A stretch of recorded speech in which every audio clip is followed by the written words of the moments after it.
বাইরে চলছে ঝমঝমিয়ে বৃষ্টি, আর এই বৃষ্টির ওয়েদারে বাঙালির একমাত্র খাবার কিন্তু খিচুড়ি। তাই গোবিন্দভোগ চালের খিচুড়ি বানাচ্ছি আজ রাতে। আর তার সাথে রয়েছে পেঁয়াজি আর কুমড়োর চপ। প্রথমে ভেবেছিলাম বেগুনি করব, তা কুমড়োটা অনেক বেশি রয়ে গেছে বলে কুমড়োর চপ বানিয়ে ফেলেছি, আর সাথে রয়েছে আলু ভাজা। এবার খিচুড়িটাকে আমি তেলে দিয়ে দিলাম।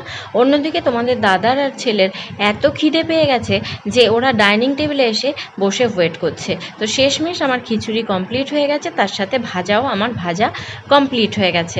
এবার খিচুড়িগুলোকে থালায় বেড়ে নিয়েছি। দেখো, তোমাদের দাদারটা আর ছেলেরটা আগে বেড়েছি, কারণ গরম খিচুড়ি আমাদের বাড়ির কেউই খেতে পারে না। আর সাথে করেছি হচ্ছে পেঁয়াজি, কুমড়োর চপ আর আলু ভাজা। গরম গরম খিচুড়ি আছে, অনেকে পছন্দ করে, কিন্তু আমরা কেউ গরম গরম খিচুড়ি খেতে পারি না। তো শেষমেশ ঠান্ডা করে খিচুড়িটা যখন ওদের সামনে পরিবেশন করলাম, ওরা বেশ খুশি হয়ে গেল। আর বন্ধুরা, এই খিচুড়ির আমন্ত্রণ কিন্তু তোমাদেরও রইল, আসতে ভুলো না কিন্তু।